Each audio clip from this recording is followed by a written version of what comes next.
Good evening. Welcome from Bali. I'm in Bali.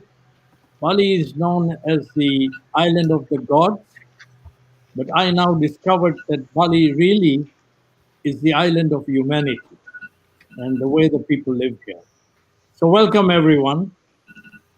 The Our seminar today is on the imperative to empower the youth. 2 weeks ago, we had a seminar on inspiring the women, and now we are on empowering the youth.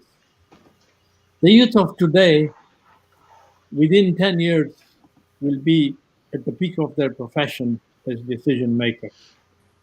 And it is in the lifespan of the youth alive today, which is 70, 80 years ahead, that we must absolutely make the transition to sustainability in every sense. So we have a very distinguished group of people here, especially the youth who are with her, because while they are youths, they are young, but they have had amazing experience in their life. And I will introduce each one of the youth at least, because the others we know. Our webinar will be 7 minutes for each speaker. You will hear the sound of a glass clinking. The glass is empty, so don't worry. And we will start. The first speaker is going to be Pachauri. I had the great honor to know late Professor Pachauri, who was the chairman of the IPCC, the International Panel on Climate Change.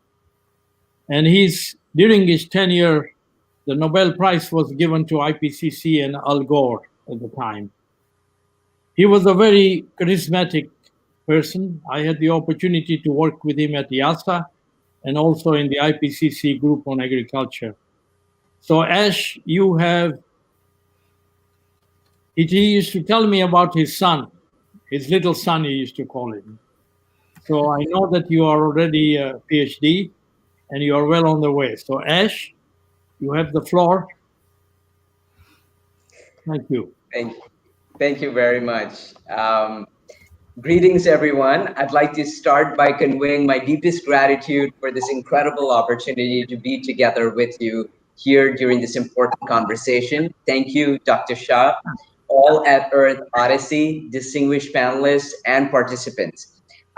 Based on Dr. Shah's advice, I'd like to start by jumping straight into the question which has been posed to me, which is, how does one mobilize and catalyze the potential of youth to take climate action and further the sustainable development agenda? At the POP, or Protect Our Planet movement, which Dr. Shah, Dad and I started together, now is coming up to 5 years, and we have a large global family. I'll talk to you about the family now. We use science and knowledge as the basis to inspire youth to take action and serve as climate leaders of today and tomorrow. In fact, our tagline is Youth Inspired by Knowledge. Equipped with the science of climate change, youth tap their potential and inspire change in their own lives, in their homes, in their communities, in their schools, their universities, their cities, their colleges, and then ultimately in the world. For example, our POP family, and I mentioned earlier family, yes, we do call ourselves family, and in fact treat each other as such as well. In Germany, has not only adopted photovoltaic, solar, and climate technology in its school, nearly eliminated its water footprint, reduced its paper usage by 80,000 sheets of paper a year, but has also now begun affecting change in its city by engaging citizens, its local government, and many more youth and civil society. Which takes me to my next point, which is that achieving change and doing so at scale requires us to carry everyone with us in the process, and therefore an intergenerational, multi-sectoral, and inclusive model is imperative. Considering the diversity in a country like India, this is only possible by large-scale, culturally sensitive, participatory, and cascading approaches. And I'm going to elaborate on that a little bit more. The only sustainable solution to sustainable development is adopting participatory approaches to communication, including through the use of culturally appropriate and relevant forms of communication, such as local and folk music, dance, theater, film, photography, and technology, such as those that are local and relevant in a manner that communication is conducted so local solutions to local issues and challenges can be determined by the people and also be implemented by them using local tools, knowledge, and wisdom. Additionally, I'd like to say that youth-led communication, as all movements, must be bottom up, people-led, and amplify voices, leading to strong advocacy while engaging local authorities, partners, and governments too. Therefore, youth must drive the accountability of local and ultimately global governments and leadership. This informed accountability should vote in and demand of governments actions such as sustainable production, green technologies, lower emissions, sustainable energy, and local ecosystem solutions, as well as lifestyle changes and consumption patterns by society at large, which include all communities and such. To illustrate the ripple effect that comes with the power of youth mobilization, I'd like to share an example from the pop movement. The pop movement conducted very recently its annual flagship event called the International Conference and Pop Festival from December 1 to 5, 2020. We call it festival because focusing on hope and the window of opportunity, though small, that lies before us is key. The event was 100% online for obvious reasons, but it reached everyone, and I mean everyone, including indigenous communities, talent in Africa, Latin America, Asia, the Middle East, North America, the Caribbean, and from coast to coast around the world. We had 12 workshops, 44 sessions, including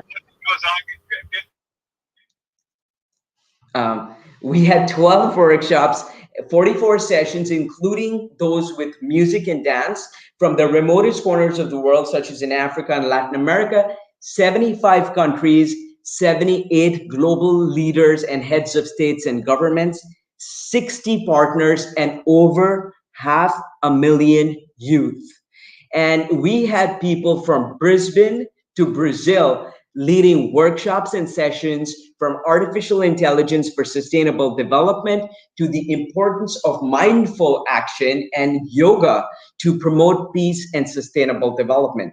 Today, the pop movement is mentoring hundreds, and mentoring is a really critical part of our work and what we believe is critical to mobilizing young people. And many of the young leaders we are working with on climate change and sustainability projects had the opportunity to showcase during the festival, but the issues that we work on really range, are very wide in its coverage. And these issues are, for example, institutionalizing education on climate or marine issues, for instance, in the school system in India, reduction of plastic pollution globally, waste management and recycling, the use of music and art to mobilize the minds, hearts, and souls of youth to take climate action. And this is only to name a few.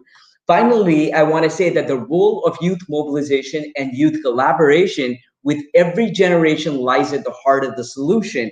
And with this, the solution must also be founded on local knowledge and leadership, participatory communication, and voices that demand change of their governments, businesses, and communities.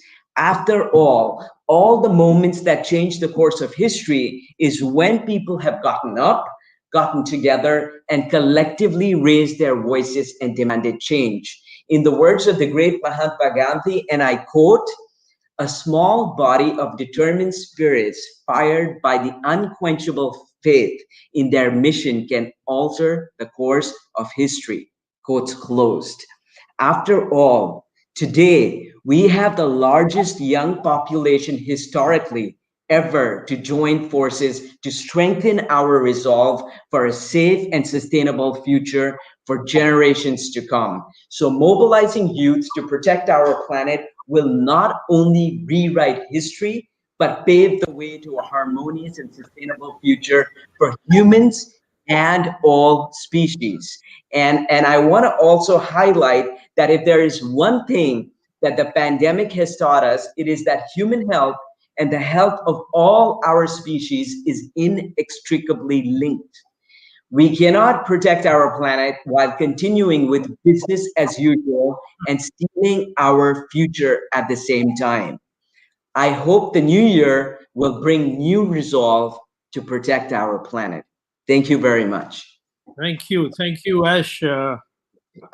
You have covered the whole area, and your the things you set out are what the world needs, and it will take us a few decades to achieve.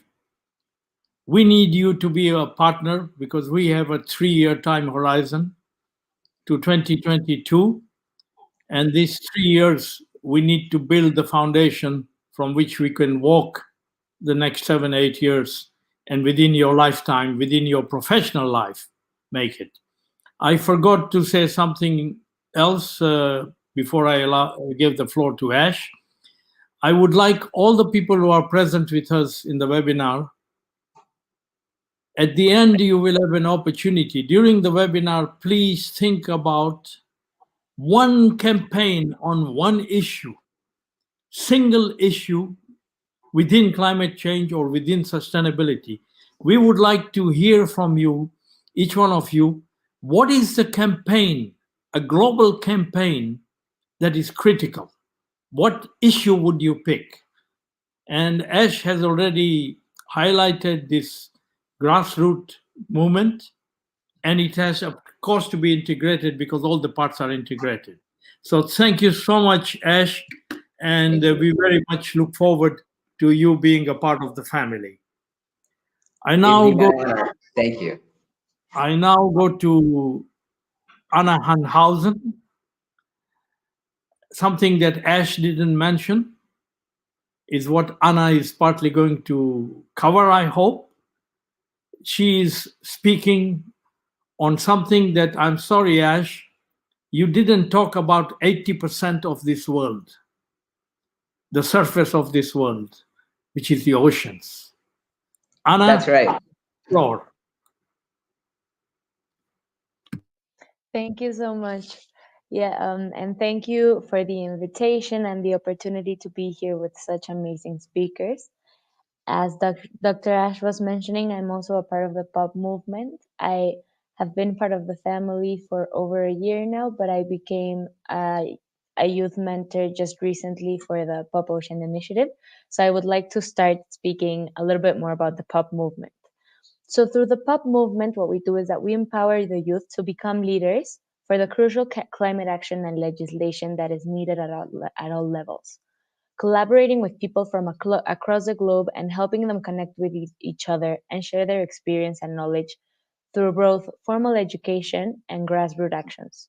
We have had great response from the youth across the world, as Dr. Ash was talking about the festival and the amazing reach we had this year that it was virtual. And the events through the year have allowed us to make connections between youth leaders, indigenous communities, experts, dignitaries, researchers, and many more. This allows for a greater perspective on the issue the youth are trying to solve, on the different issues they're focusing on. So my first involvement with the pop movement was last year when I presented some of the initiatives at my then university from where I have already graduated. I participated in the pop festival, and this truly skyrocketed our initiative because it made us realize what other people were doing as well. And this gave us many ideas of what to implement in our school. This also made us have a bigger reach. And actually, this year was the first year that Cambio, which is the organization, was not only a part of the university I was at, but was also externalized. And now it has people from all across the country. So that is very exciting. Cambio had the opportunity to present this year as well at the festival. So it was really exciting to see how we grew from one year to another thanks to the pop movement. This year, I also had the chance to present the Color Book, which is an initiative I am co founding, which aims to facilitate climate action through the suggestion of specific actions. And that has been really exciting because I have gotten all the support I could have possibly imagined and even more from the pop movement, from mentorship to connections to opportunities. And this has really helped us with the development of our project. And I would also like to mention that since March of 2020, during the Second World Sustainable Development Forum, which is a pop movement sister organization, the Pop Ocean Initiative was launched. Even though I was just talking about some of the projects I'm involved in regarding climate action, my main focus is the ocean. I am also a part of Plastic Oceans Mexico. I am the pop honorary mentor for Pop Ocean, and just in general, I love the ocean and I love focusing on the protection of the ocean. So it's really exciting for me when in March of this year, Pop Ocean launched its initiative titled Pop Movement launched Pop Ocean, and which focuses on mentoring youth to take leadership on ocean conservation projects. Throughout the months that have happened and the events that have happened from the launch to now, we have had the chance to mentor youth from all across the world through webinars, seminars, and also workshops. And I think a good indicator of the work we have done is that during the festival, 50% of the awards bestowed were given to ocean projects developed during the Pop Ocean Initiative. So I think that really shows how interested the youth are in ocean conservation, and also how we have been able to help them push their projects, which is the main um, objective of the pop movement. Let the youth help the youth find their true potential and really make the connections they need to have a good future and to push their initiatives forward. And something I would like to mention is that youth leadership is a crucial and current topic. Youth, we are not the future, we are the today, with the ability to set examples not only for for future generations, but for past generations as well. Take, for example, household education. It is very common for the youth or people my age to educate their parents about the environmental issues that are happening and involve them in the fight. So, for example, here in my house, I was the only one who was aware of the plastic pollution issue. And through my conversations with my family, I was able to help them understand what was going on and why it was important to reduce our waste. I think in order to encourage youth leadership, intergenerational work is required. During the Second World Sustainable Development Forum, the former Premier of South Australia, Mike Grant, said a quote that really stayed with me. We always say, listen to the wisdom of our elders, but we should listen to the wisdom of our youth. I think this stayed with me mainly because it shows how in these changing times we really need to let go of the ideals that someone might be too young or too inexperienced to do something. And we really need to listen to those whose future is most at risk. I think the key to finding effective solution and lasting solutions is inclusion. The youth need to be included in conversation as key stakeholders of environmental issues because we are the ones who will suffer the most. Growing concerns for our future must be taken into account, and we must be included in decisions not only at local, national, and global government and politics, but also at boardrooms, because as we know, the private sector has a really important, they're really important decision makers as well. I think another important remark to make is about education, because it is the base of the systemic change we need. In order to empower the youth, we really need to empower the quality of education across the globe, especially in marginalized communities, because with education come many opportunities. The lack of education leads to the lack of empowerment, and this hinders decision making in the future. Take, for example, what happens in Mexico. The government offers the youth grants or money if they don't have a job. So this creates a lack of opportunities, and it makes the youth not vote for who will assure them a better future, but instead vote for those who will give them a bigger grant for not having a job. So the government, instead of focusing on creating opportunities, it just focuses on finding this money to give to the youth. I think education and knowledge lead to better founded campaigns and initiatives where leaders understand the issue at hand as well as the solutions that apply best. I think this goes really hand in hand with POP's tagline, which is uh, not empowering through knowledge. So I think it really is the base of creating change, knowing what's at stake and what is happening. I think equality is also key, and that's a whole nother topic, as you all know. It's really important that we have more empathy and understanding of what happens to everyone, because the lack of opportunity for some really hinder the progress of humanity as a whole. I think one of the oh okay, my time is up. I just wanted to mention that connections are key and thank the pop movement for really creating these connections and focusing on the importance of giving them to the youth. Thank you very much, Anna. You started off talking and you brought in the indigenous people, etc. Climate change, you also mentioned. The world of ocean, I don't know if you're connected with Yuri, because before Christopher Columbus, the Phoenicians made the trip across the Atlantic, and Yuri built a Phoenician ship, but he was different than all the others, even the Phoenicians and the Columbus, because he collected samples of the ocean every so often. So he has a record of all the plastic that's in the ocean. So you certainly should connect with Yuri, who is our co-founder of Earth Odyssey. You mentioned about climate change. You mentioned a book that you're preparing, which highlights color book that we can introduce with children and youth, which brings us to the whole issue of climate change. The youth are marching for climate action. But imagine a whole group of people arrive at a minister's office, and the minister says, "What do you want me to do about climate change?" Are we all going to stand up and say, "Keep it below 2 degrees"? Or do we need issue specific? So when I read in CNN that a youth in Ghana had succeeded in shutting down a major coal power station being built by the Chinese, and they are building a lot of coal powered plants in Africa. It opened my eyes that here was a youth that picked an issue. And so one of the things that I'm working on at the moment to bring to the attention of the youth, that let us pick specific issues to march on.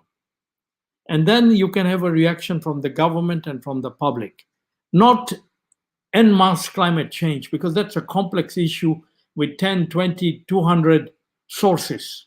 And we need to identify the big ones. So that brings us to Chibeze. Chibeze Ezekiel, it's a great pleasure for me personally, because I was born and brought up in Kenya.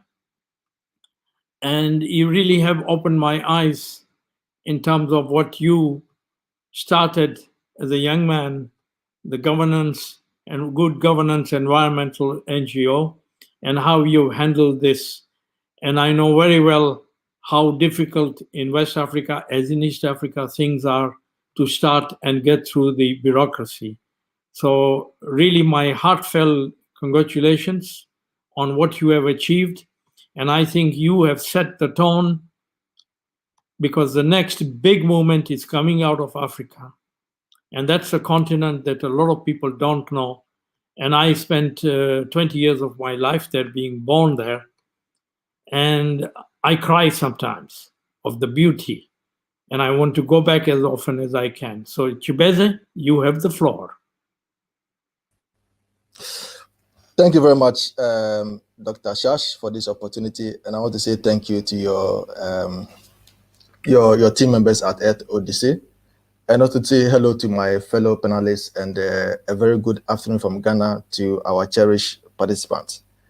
I think that Ash and Anna have basically set the tone in terms of when it comes to youth development and the reason and the need for youth participation in the decision-making process. So what I will basically touch on in some is about some experiences or some knowledge that we used in our campaign, basically to also help inform or share our experience with other young people out there who may be running similar campaigns in their respective countries, because it's all about learning and sharing our experiences. So yes, well, I mean, I wouldn't want to have very limited time, but I'll just try to summarize the whole issue. In December 2015, the government of Ghana came out with a scoping report on the coal power plant. And then in January 2016, there was a publication, a scoping notice. If people have comments, people have issues, then they are expected to present their comment to the relevant state agency.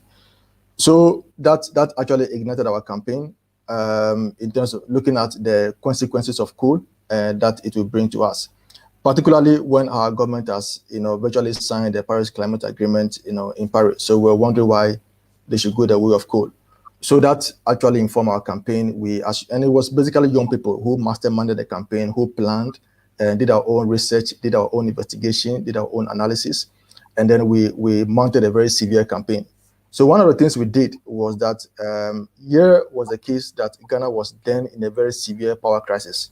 Companies were collapsing, people were losing their jobs, and the private sector basically need energy, to thrive. And of course, as a developing country, energy is needed for us to industrialize. So government thought that, okay, if there's more demand than they can supply, then the easiest way to go is to build a coal plant. And the argument is that coal is cheap, and number two, coal also promises employment. So that was one of the key reasons for government going the way of coal. And then we came out and said that no, we think that coal is not appropriate, and that yes, we don't disagree that we need energy, we need power, but we should not take certain decisions that will end up creating more difficulties and more problems for us. So, for example, economically, it is cheap to use coal to generate energy. But again, our issue was, when we say coal is cheap, what do we mean by that coal is cheap? Because we are aware that coal leads to air pollution. So that is going to create an additional problem for our Ministry of Health. Must look for more money to treat, air pollution, people suffering from air pollution and all that. So that is a cost element. So again, it's creating problem for a different ministry. Again, we know that the waste from coal affects water bodies. So again, it's going to create problems for people who depend on water bodies, for their cooking, for their bathing and other things. So again, we have to, interrogate what they mean by cheap, that coal is cheap. So basically, our campaign was that with a two-pronged approach, saying no to coal, but yes to renewable. Because it is very difficult to not give government an alternative. You can't say no to something without providing a better alternative. So our campaign was, okay, we think coal is not good, but renewable energy provides a better alternative. So that was our campaign. So we're not only against government's idea, but we're also proposing a better alternative. And we provided enough reasons why we think renewable energy is far better than coal. So I think that so within about 5 or 6 months of intensive campaign, government heeded to our call and then decided to shut down the plans to build a coal plant. But we didn't stop from there.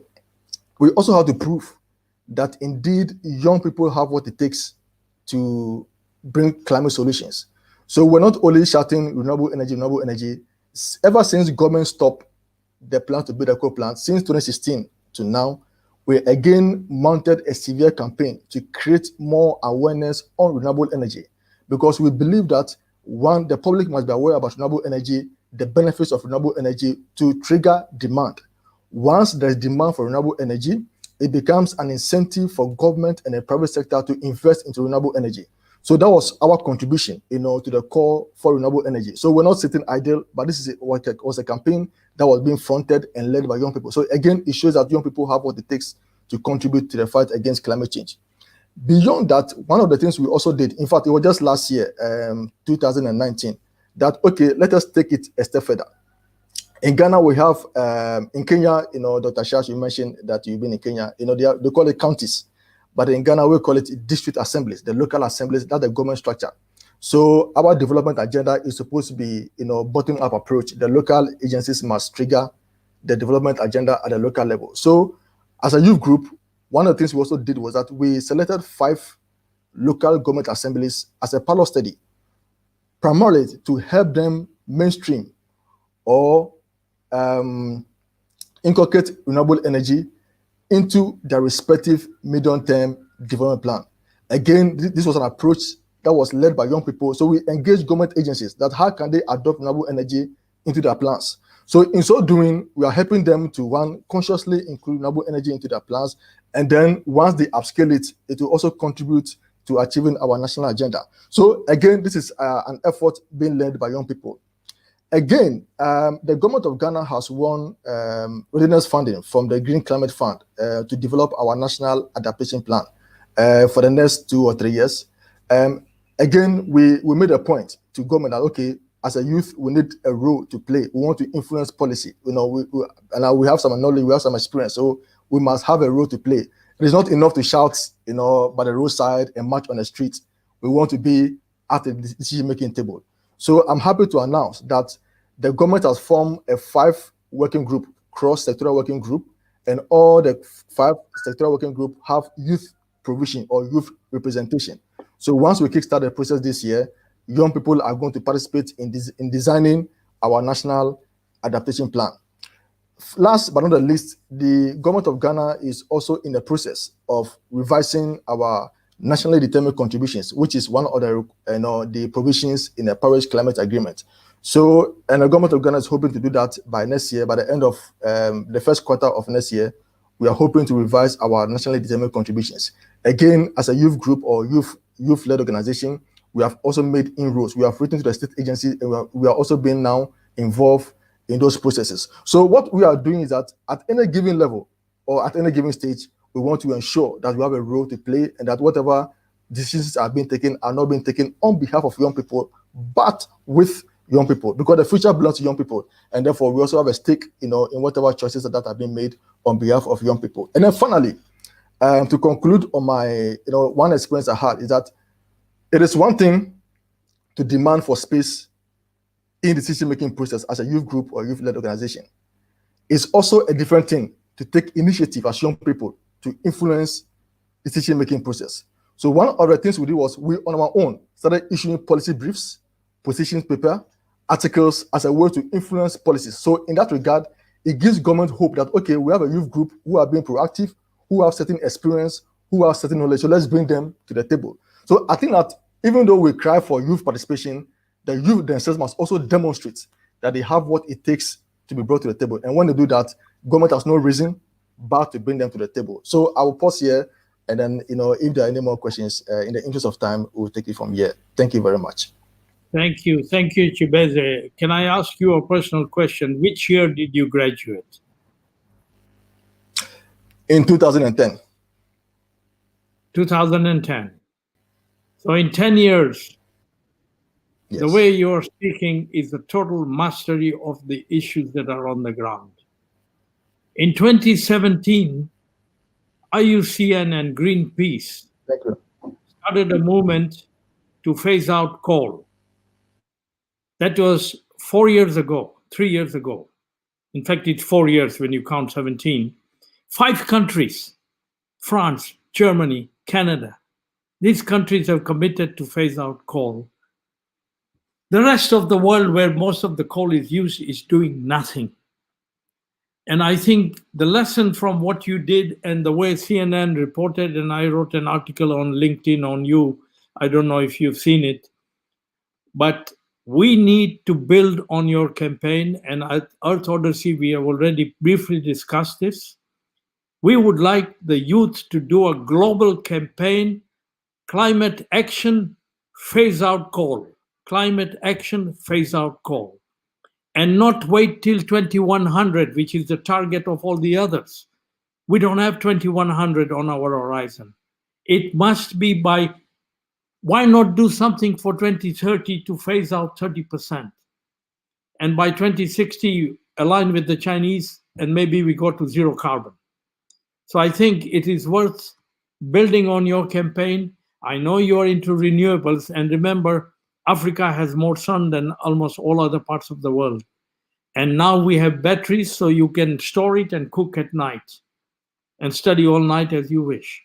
So I think this campaign on coal, which accounts for 30% of all greenhouse gas emissions, agriculture is only 9, 10%, 12%. So we need to handle coal as the first stop. And we've seen that petroleum, diesel will be going out of the cars. So let's not miss this opportunity.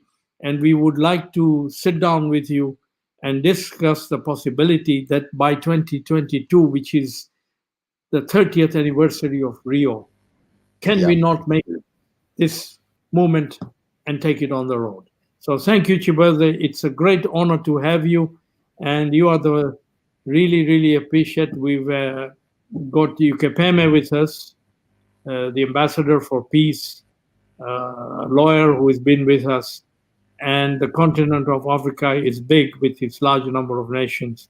And Ghana was the first country to get independence. So it's a great honor to have you. Thank you so much. Thank you, Dr. Shah. I appreciate that. Yeah.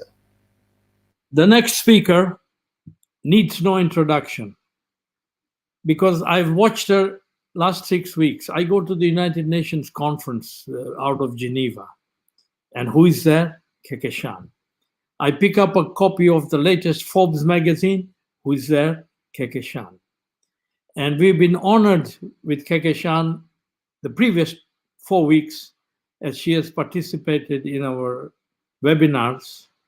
This is the young voice, like the three of you who have spoken, and you four as a team could be the guiding light, the guiding force of the movement of the youth to take us. And you come from different continents, you come with so much knowledge, and forget about knowledge, you come with passion. The passion, the wisdom of the youth, as Anna said. And the wisdom of the youth is not the issue, Anna. I can apologize on behalf of all the adults of the world that the saddest thing we have done in the history of humankind, you are the first generation ever in the history of humankind on whose shoulders we, the adults of today, have put the responsibility to put our world on a sustainable pathway. If you fail, it's over. How can we put this responsibility on the first generation in the history of humankind? That's who you are. And it's all on your shoulders. But if the shoulders are as strong as the shoulders of the four people who spoke, I can smile because we are going to prevail. We're going to win. Kehkashan, you have the floor. Thank you very much, Dr. Shah, and hello everyone from freezing Toronto, Canada. As Dr. Shah said, my name is Kehkashan. I'm a Forbes 30 Under 30 United Nations Human Rights Champion and founder president of Green Hope Foundation. And as always, it's lovely to be back here and to meet all of you. So the word empathy plays a very important role in my life. And I come from a family where empathy has always been a part of our daily lives. I've seen my parents go out early in the morning every weekend to distribute food, clothes to those in need, and I always accompanied them. And segregation of our waste, composting them, recycling, upcycling were part of our daily lives. And I've seen my grandmother grow organic vegetables on her terrace. So I believed that protecting the planet, helping the community is part of our daily lives and that it's normal for everyone else.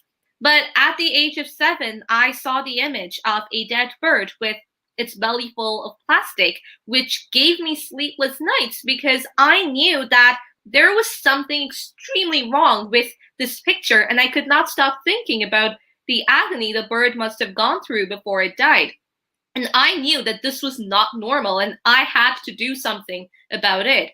And it was also around this time that I attended a lecture by environmentalist Robert Swan, and his words, "The greatest threat to our planet is the belief that someone else will save it," really resonated with me. And that was when I decided that I would start my sustainability journey.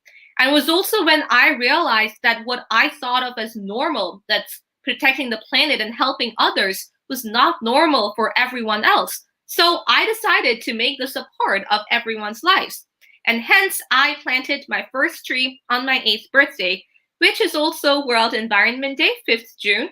And my mother always told me that God sends us to this world with a mission. And I knew that I was preordained to become an eco-warrior. So I worked tirelessly on the ground for about 3 years.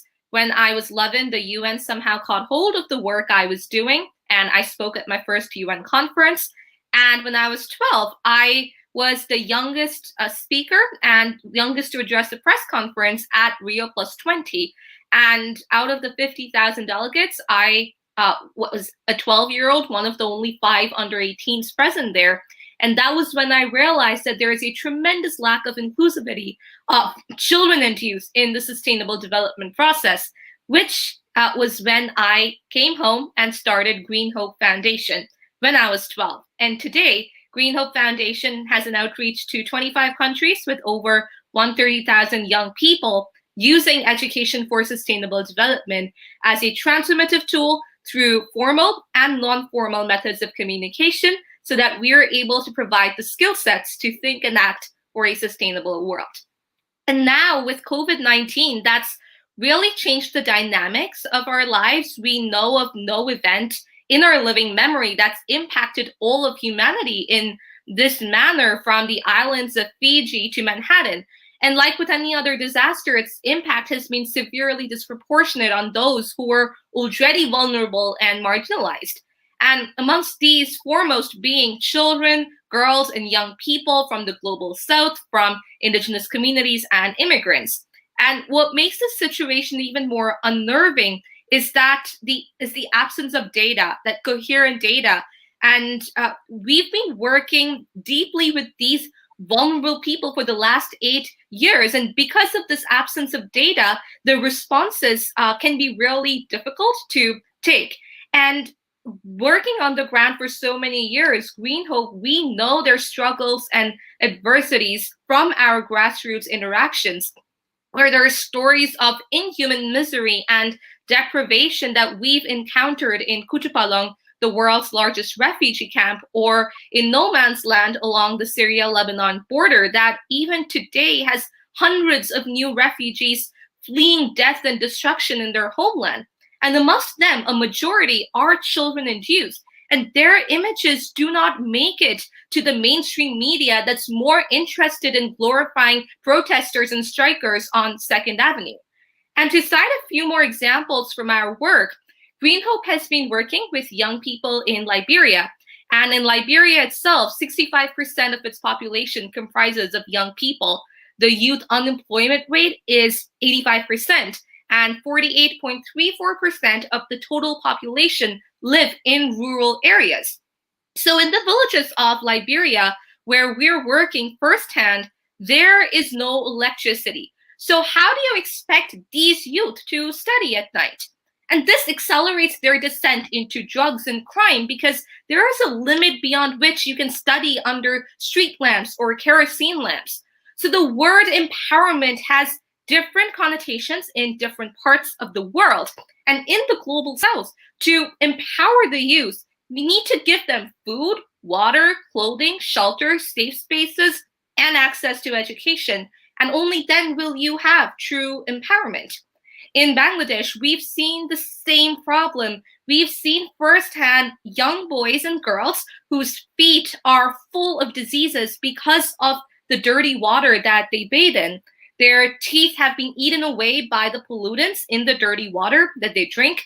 Girls as young as 10 get married off, and by the time they're 13, they are mothers.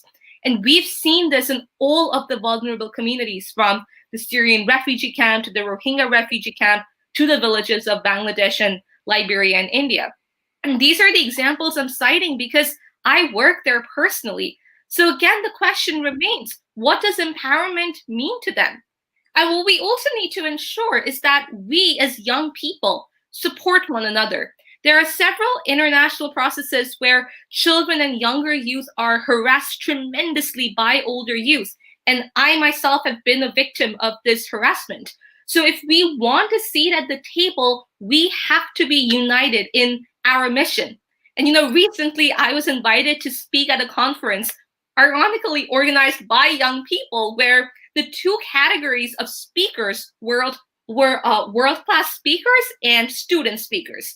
So with this distinction, this exacerbates the discrimination. So again, we have to rethink our methods of empowerment.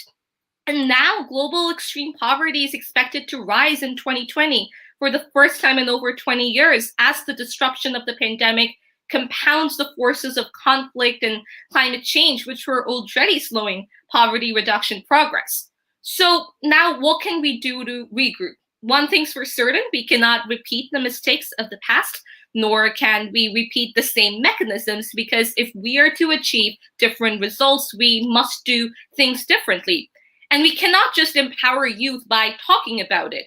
Enough of the tokenism. We have to stop categorizing young people as protesters and strikers. Young people need to become the decision makers. But again, even in the most benevolent of countries, this will not change on its own. And young people must have the knowledge and skills, and this is only possible if we have, obviously, access to education. And research shows that education, especially those that are vocational and skills-based, provide that big push needed to help youth live themselves out of extreme poverty in the long term. And to facilitate this, evidence-based anti-poverty interventions capable of scaling in and adapting to local contexts are crucial. And again, governments need to rapidly adjust education programs to the evolving needs of the most vulnerable during the pandemic. And finally, at the end of the day, youth empowerment falls to us, young people. To bring about empowerment of young people, we cannot adopt a general approach. Our challenges are different across the age band. We cannot propose the same solution for children, for teens, for young adults. The end goal might be common, but the approach has to be different. And the issues that are faced by girls and young women are unique as well. If we don't address the issues of gender parity, of stopping the violence against us, removing the centuries-old bias that prevent us from having the same freedom as men and boys, then youth empowerment will continue to remain as elusive as the proverbial pot of gold at the end of the rainbow. So if we're strong, people will not be playing one youth against the other, and only then can we be truly empowered and move forward. Thank you. Thank you, Kehkashan. If you hear her voice, imagine you couldn't see Kehkashan's face. You would wonder, which is this professor? Kehkashan is not less than 20% of her lifespan. You can guess her age, I cannot ask her age, but she's less than 20% of her lifespan. At the age of 7, she understood that someone else will not solve the problem. She has to do it. On her 8th birthday, she plants a tree to celebrate her birthday. Can you imagine? Every year, every person celebrated life by planting a tree. We would have 7.9 billion trees annually planted in this world. And what a difference it could make. So Kehkashan, I have no words except to say that we need you. We need you part of this youth movement. And with you, again, we can sleep better because we know that with youth like you, all of you, we will succeed. So thank you so much. And now we have talked about climate change. We should be actually talking about climate change or climate goals 2030. So we come now to Sustainable Goals 2030. And Kehkashan is working at the local level to implement SDGs. So Helena, who is working very hard, wanting to celebrate Stockholm 2022, and with us Rio 22, because it will be 50 years since Stockholm and 30 years since Rio. So Helena, you have the floor. Are you there? Thank you very much. I'm here, but I don't think you can see me, but I hope that you can see my screen. Can you see my screen? I hope so. Yes, we can. Great, excellent, thank you. Well, the subject of today is empowering youth to secure a sustainable world. And as many of the former speakers have already mentioned, supporting youth to put pressure on today's leaders is also crucial, because we need to act now before it's too late. So we cannot wait until today's youth are adults, although we have seen already a lot of young persons now presenting that are acting really as adults should act. One or several important lessons from this year that is now coming to an end is that we are in several major crises. We are in a planetary emergency situation. And we see one of the things that we're seeing, apart from the pandemic and all that, and the climate change and biodiversity crisis, we are also seeing youth leaders coming up and protesting and demanding action. This is not something new. We had it already at the Rio conference in 1992, where Severin Suzuki was 12 years old and one of the speakers. And now we have, for example, Greta Thunberg and all of you amazing and impressive speakers that are here today. And we have solutions today. So what we need is leadership, and we need to include youth as leaders. Because you're not only future generations leaders, you are leaders of today. And something that we've also realized during this year, 2020, is that we are in this together, and we can act together, and we are all connected on only one planet Earth. Only one planet Earth was the subject of the Stockholm conference back in 1972, almost 50 years ago.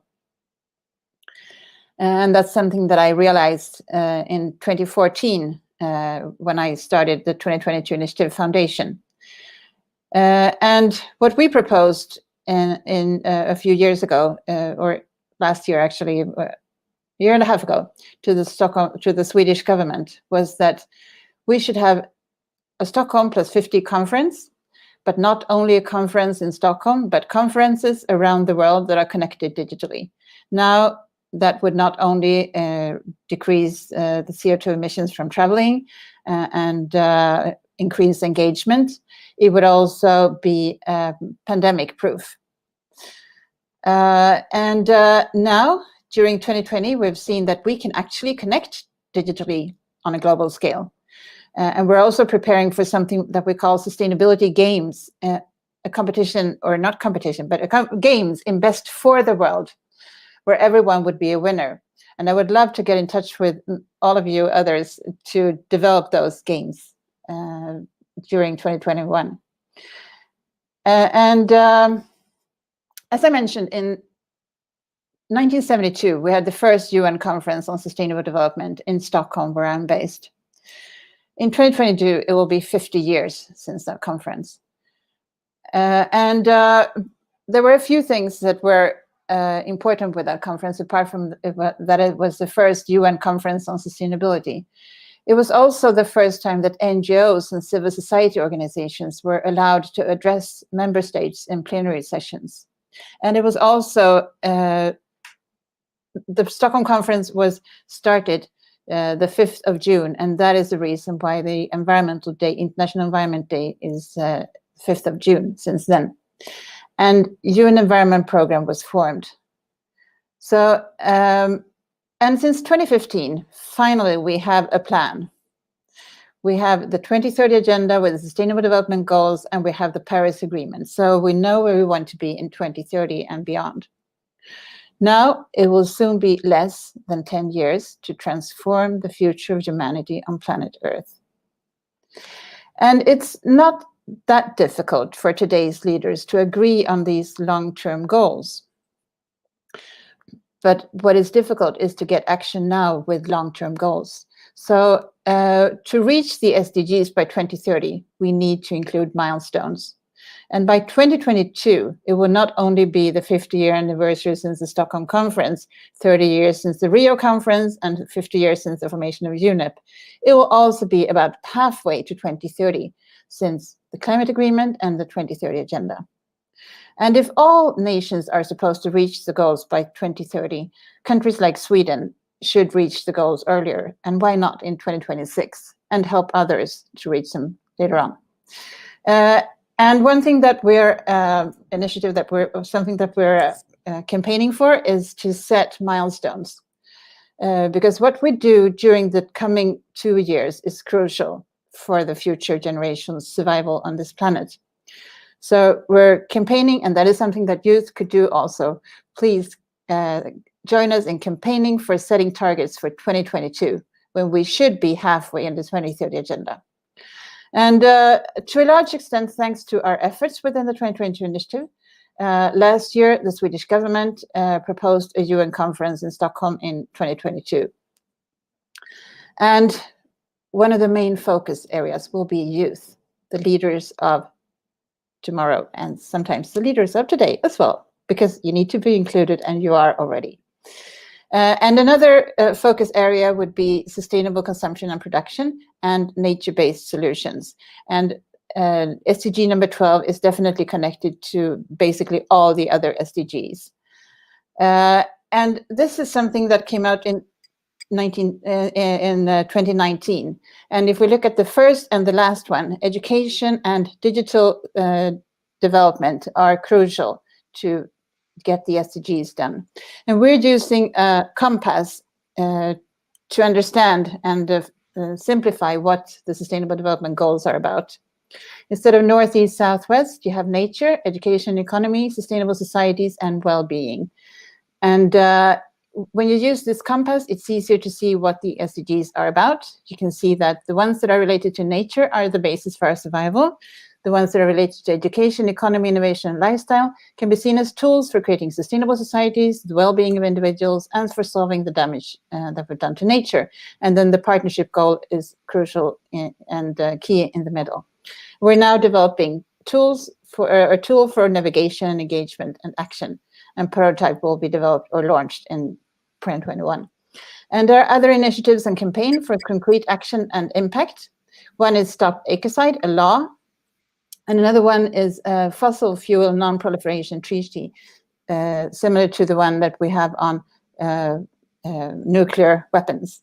So, and you can join that treaty online. And later on today, I will be speaking in another event. So let's try to make 2021 the year of 2021 of wonder. Thank you very much. Thank you, Helena. I would like, with the permission of my secretariat, I feel compelled to make 2 or 3 points. One is, please, Helena, put New Delhi on your list of countries, cities that you put, because that's the main one that is missing. Absolutely, I will. Secondly, congratulations to Sweden for having held the first Stockholm Conference on Environment and Development back in '72. The children who were born in '72 were in the prime of their youth in 1992, when we had the Rio Earth Summit, the biggest summit, and there will never ever be another summit like that. You are going to celebrate the 50th anniversary. We celebrated Rio +5, Rio +10, Rio +15, Rio +20. Nobody is thinking about Rio +30, and that's the whole purpose of Earth Odyssey. We must celebrate the 30th anniversary of Rio, which falls in the same year, 2022. It is time to move from unilateralism to multilateralism and think of why can we not celebrate these simultaneous events, giving the floor in Stockholm what it deserves, giving the same floor in Rio. But much more important is, I think we should have the youth organize celebration of Stockholm and celebration of Rio around the world in all those cities. And this is a challenge to the youth. Form a little committee and do this. So my apologies, but I think it's very important that we should not have 2, 3 celebrations doing the same thing when the subject is only one, sustainable development. and we should come together as a world to do this. So thank you very much, Helena, and I look forward at least to work with you as we have discussed already on SDGs. And we are going to also talk to you more about the climate goals because some new ideas have come in. I now call upon Eugen. Eugen is a close friend. We have been working together on one point, seeing how complex is everything. And he has ideas on how this complexity can be reduced. And then when you hear the youth have we heard today, it's total clarity. But what Eugen's work is going to show you is how the linkages have to come in, because always remember, it's not the goal you have in mind, but all the interlinkages that affect whatever you invest in that goal. And we must always incorporate the linkages. It is not always easy. Poverty, hunger, health, and food. These are all linked together. So you can have a poverty target, you can have a a health target. But if you don't integrate and find the linkage, you do not succeed. So, Heiner, you have the floor. No. Not Heiner. Heiner and Jürgen are two close friends, and one is younger than the other, but I always make the same mistake. Eugen, you have the floor. Okay. Yes. Thank you very much, Mahendra, for being here again and for being able to talk about these complexity matters. A little bit of background for those who don't know me yet. I worked in an environment which was highly complex. We identified root causes of tough problems and solutions thereof. And then came the best practices, and this culture was lost. I was one of the few who refused letting go of what worked well. And it turned out these old practices worked amazingly well when it came to highly complex challenges. And from that, I concentrated on identifying root causes nobody felt responsible for and solutions thereof. And that's led me to what I'm going to show you in a second.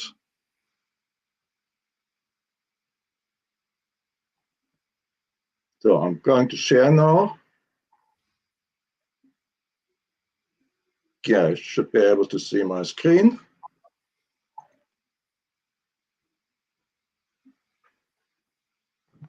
Can you see my screen? Yes. Okay, great. Yeah, extending on what Helena has talked about now, we have a tough deadline, 9 years to go, and from an innovator's perspective, the obstacles are insurmountable. And there's a strong need to create obstacle removing action now. Now, when we look into this, we need to understand the current situation. From the solution perspective, and especially from the innovation perspective, it looks like this. It's not just climate, but there are downward spirals in many fields, and there are countless complex dependencies between these fields. If you want to solve this, then we need to find ways to get to the bottom of the root causes and get them solved. Now, when we look around, there are fantastic initiatives underway, like the Paris Climate Agreement, Fridays for Futures, Sustainable Development Goals, and there are countless innovative solutions that exist today. However, between those two sides, there's this cloud of practices, cultures, and the various thinking we have adapted to that prevents us from getting these innovative solutions to where they need to be executed. In fact, I'm convinced there are effective solutions available today for all these fields. And there are solutions to get rid of this cloud, but it's the very cloud that prevents us from getting this solved. So we can, if you want to achieve the 2030 deadline, we can no longer afford initiative owners wasting their time and money on continuous firefighting and insurmountable obstacles and highest impact solutions getting stuck. But there are complications. Many people in high places know that things need to be done differently, but they do not know what works in today's complex world. And people have learned to smell when something is wrong with new initiatives and withdraw themselves. But then here's a solution possibility. SDG initiatives and youth movements providing the guidance people in high places need. If we can do that, we can help them to find what works well in today's world and speed up solutions. This can be done by asking the same key questions again and again, and by pointing to innovative solution examples of high impact where today's approaches have failed. Now, how could this look like? I have here a couple of examples. Here's one on energy. One of the big issues is how can we store energy? Now, what the question I have seen being asked today is, what are the highest impact solutions for sustainable energy? When we look around, well, there's actually an innovation that appears to have solved the storage problem of energy, and that at an acceptable cost. Now, the good news about this one, it's probably halfway through this cloud. And there are more solutions like this around. Another solution comes from Corona. All of a sudden, we have seen phenomena being used, like the exponential growth phenomena, the tipping point phenomenon, where medical equipment wasn't possible to receive the next day, and we've heard about flattening curve practice of the capacity bottleneck phenomenon. But then, in organizations, the same phenomena have occurred. The exponential growth has taken place, and it was overlooked or neglected. And today, this means that there is still plenty of opportunity available to make a huge difference for all the matters you see here at the right. Just imagine what happens when we can remove countless obstacles to energy type of solutions, to biodiversity type issues, burnouts, you name it. The question we can answer is simple. Where is the integration of phenomenal knowledge into today's decision making? Another one is this one. Where is the high-speed innovation track for out-of-the-box innovations of highest impact? It's easy to create. Actually, if you want to know how it could look like, in 8 minutes, here's the explanation in this video proposing such a track. Another one is this. What are the highest impact root causes hiding behind the surface? And here's an example of a really big one. It's a single root cause and a single word to remove the unnecessary bureaucracy and complexity. With what I have shown you so far, the question is not whether, but how quick we can reduce this cloud of procedures, obstacles to the level you see here. Now, together, what we're going to do is we're going to create an initiative acceleration webinar. And if this got your attention, if you want to speed up your initiatives, or if you want to help get spreading the word so we can remove this cloud and get the innovations that are there today actually implemented and meet the 2030 deadlines, then I would like to invite you to join this webinar. You can send an email, or you can reserve a seat or receive availability innovation through the link shown here. And with that, I would like to give back to Mahendra. Perhaps you have a few words to add.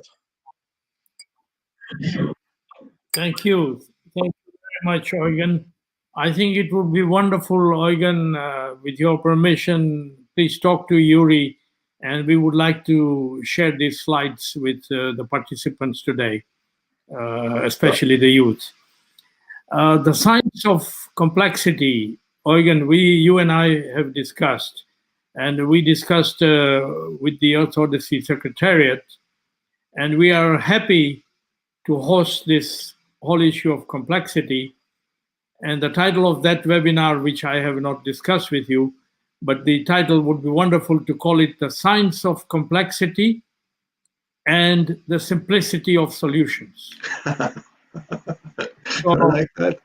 let us make this a youth-driven seminar. You have some training material, etc. So we invite, please take this message to the youth out there, your networks, and we'd be great to hold a seminar where we will probably move to another platform to have more than 10 participants. But that's something we should look forward to. We are waiting for Jörg maybe to show up, but I would like to take this opportunity to introduce someone you don't need any introduction to, because she's the one in the front line with us writing all those emails to you. Ukpeme, you have the floor. Greetings. Thank you so much, Dr. Shah.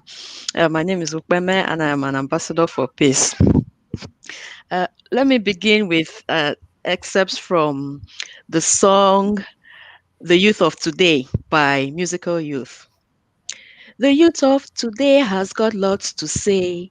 It's our life, it's our future, because we are living today. The youth are not only the leaders of tomorrow, but are the leaders of today. The voices and actions of youths are needed for a more peaceful, nonviolent, healthy world. I'll be speaking on the role of youths as leaders, and I hope to show that leadership transcends office holding. A leader, who is a leader? Okay, a leader is someone who who has an inclination to lead. And a leader is someone who shows, who guides, someone who leads the way, and he has the ability to lead. So youths are potential leaders. We have a plethora of youths who have held leadership positions, whether as office holders or just inherent leaders. And so every youth is a potential leader. When we talk about advocacy, we think of representation, we think of participation. And so if you're not advocating in a representative capacity as a leader or as an office holder, you can participate, because it's a linked process, a participation and representation. And so we don't have to have this tag of being a governor, of being a senator, of being a president before you consider yourself as a leader. I want to share an experience I had when I organized the Peace Agenda Summit. When I organized the summit, I did it successfully without waiting to receive donations, waiting to receive grants. They are helpful. When grants come, they are helpful. When donations come, they can be helpful. But despite insufficient funds or no fund, you can make an impact. You can be a voice, you can be an action for positive change. And so being a positive change maker or a social problem solver, it can begin from your home. You can lead that change in your home, in your families. You can lead that change in your neighborhood, in your schools, at your workplaces, in your communities, in your country, and in the world. And so don't wait to be on someone's stage, because your space can be your stage. And so you can operate from your stage. Create your stage. As a leader, you can create your stage. Wherever you are, you can lead a cause. And that is what I was able to do in organizing the summit, which was a success. I did not wait to get on anyone's stage. I did not wait to receive grants and donations, but I considered myself as a resource. And so finance is not the only resource. As a youth, you are a resource and you can make an impact. So I'll conclude by saying that you can make a change from your stage. So go on and lead the way. Go on and be a positive social change maker. Thank you. Thank you so much, Ukpeme. You can see from her voice that she's a musician. And one of the highlights of Earth Odyssey, that I don't know what the date is, but I'm sure it's before 2022, Yuri and Ukpeme, we should be inviting all these young people and all these old people to our music event, which will be a world event like We Are the World. We are going to bring the peak of the peak together, and you can rock and roll all night. But it will be for sustainability, or climate change, or change makers of tomorrow. And that's the event that we need to plan, and we need to make it a global event, just like the Stockholm celebration, that every city will be part of that celebration with the local musicians.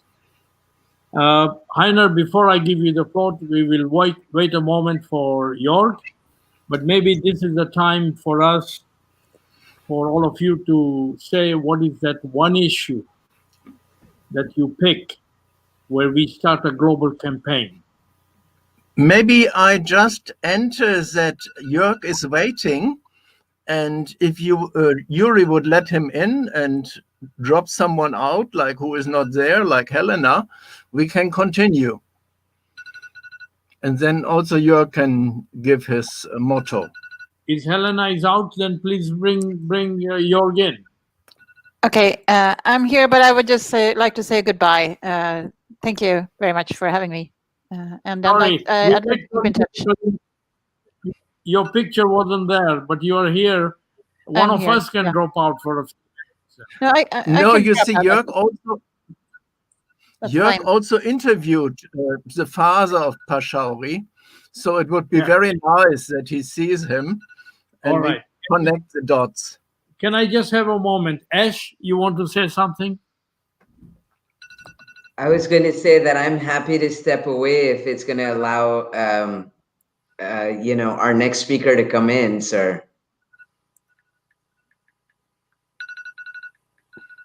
Yuri?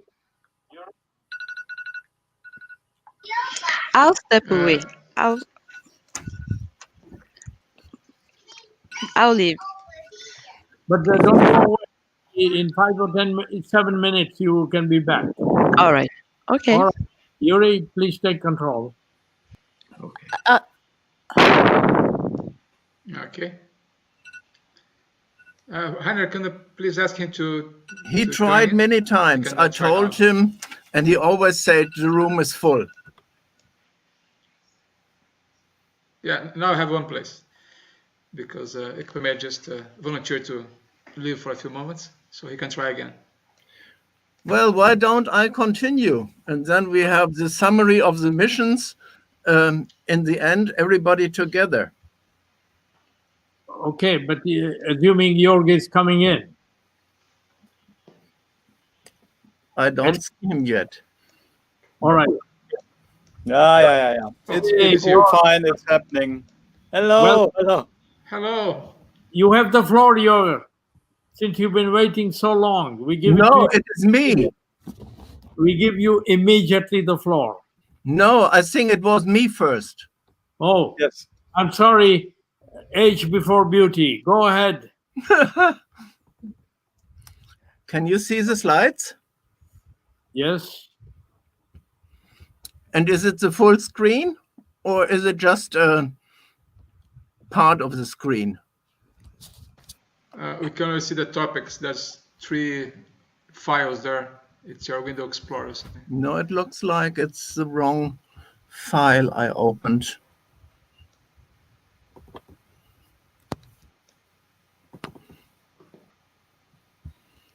Can you see the slide now? No. No. We saw the icon. File manager. You only can see the icon.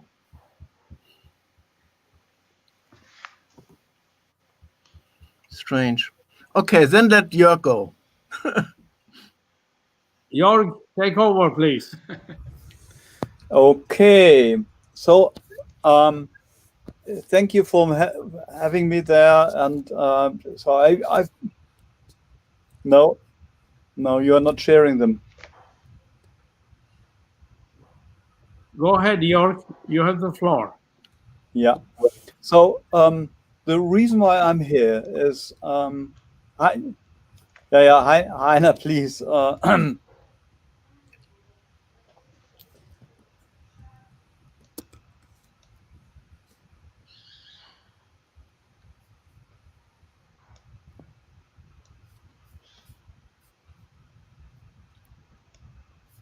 Heiner, I suggest when you are ready, we will stop York on. No, let York proceed now.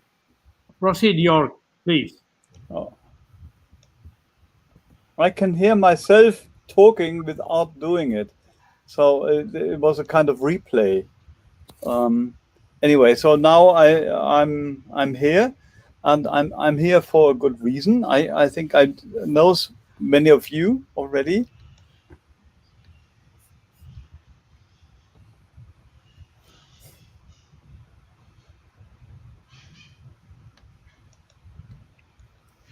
Okay.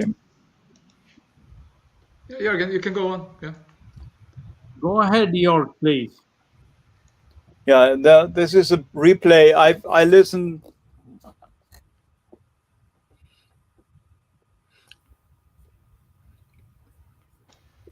Yeah, you can speak. We're here, listen to you, but maybe you are connected to Heiner or something because you are maybe hearing his presentation or his connection. I was irritated because I heard myself, and I don't like to listen to myself. I think I know the reason. You are also in YouTube, and so you have a double play. Ah, yeah. Okay. Please leave YouTube and go to our session. You are okay. He was listening to us earlier with YouTube. Yeah. I understand. So I have to get rid of YouTube. Okay. Now it should be fine. So the reason you are talking, I've read your papers and I've read what you're up to and discuss it with Heiner, who I'm working with closely. So what I'm planning at the moment, I wanted to share with you, and a lot of that has to do with COP26, 11 months away from now, or even less than that. And COP26 is the fulfillment stage of the Paris Agreement, which means it's a kind of backstop where you actually have to present as a government this and this have we done, have we achieved, have we planned to achieve the Paris goals 5 years later. And so this is quite an important place and time. It was postponed from this year to the next year because of COVID. And for this reason, we have more time to actually develop more interesting concepts. And at the same time, we have learned that so much of the Paris Agreement has been pushed back. Actually, is not happening. The governments haven't picked it up. They have planned, and not until 2030, which would be the appropriate time, but they have planned until 2050, which is completely inappropriate to actually achieve these goals. So, Youth for Planet, that's what I've started to achieve these goals in 2015. So we presented our first ideas at Paris. Is now planning several important steps towards that. Now, reminding the governments that they have an obligation to fulfill. So, what we're planning now is something that may be very well connected with what you are planning, Mahendra. And one is a global film challenge that we want to set up for young people. And the Global Film Challenge is something with a question. So this is something that needs to be developed in the next 2-3 weeks. The question that we posed and give to these young people around the planet. The idea is to do this in cooperation with certain UN activities. We are planning to present the outcome at COP, but not only at COP. So as soon as we have created these films, they will be played anywhere, actually, in New York at the Climate Week, at COP, and later at film festivals, and so on and so on. So the idea is to create this as a global challenge, and because this global challenge is not enough, you cannot just say, please do something, without telling people what to do, actually. So we are planning now a kind of webinar system, a setup of learning that empowers these people in all societies to actually learn about storytelling in a much better way. And we will engage filmmakers from each country as coaches, as peer teachers for these young people, so that they can actually learn alongside their doing. And the idea is that we will be starting April, May with the challenge, announcing the challenge, and with the webinars and seminars as well. So by then we will have put out the major research question, which is action orientated. So please look onto the fingers of your government. Will they actually fulfill their task? Will they follow their obligations or not? And then we are starting this series of webinars that empower these people to actually do a better storytelling, do better journalistic research alongside, in order to achieve this goal together in teams. We have an app ready by then that allows to co-create films together in small teams across borders. So there's no limit, really. And everything is brought together by ideas, by concepts, and by sort of challenges and questions, and the outcome will then be, as I said, presentable everywhere, not only at COP. And we want to play on multiple screens and multiple stages at COP. As I said, in cooperation with UN, UNESCO, and the Luxembourgish government, who is actually allowing us to set this up. They give us some of the money that we need. We are looking for more, of course. We need about 100,000 to put up this challenge alone, plus the seminars. But this will somehow will take place. So I'm not worried about that. And part of the film education is already tested, so we already know what to do online, and so we can really know we know what we are talking about, and we can really get started as planned. That's the good news, actually. And so when you set up something like this global concert idea, we can actually link that quite easily, because music is involved as well. We have filmmakers that are musicians at the same time as co-teachers or peer teachers there.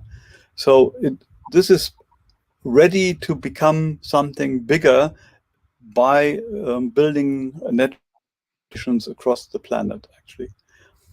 And this cross-boundary idea is the main thing there. Any questions? No, I just want to add, it's a coincidence that you are here with us, and what you just said because earlier on when we started the seminar, one of the questions is everyone is thinking, what is that one subject, one issue on which they want to do a global campaign? When you look at the 4 youth ambassadors we have with us, and we recognize that it should be linked to Paris, to COP, in a way.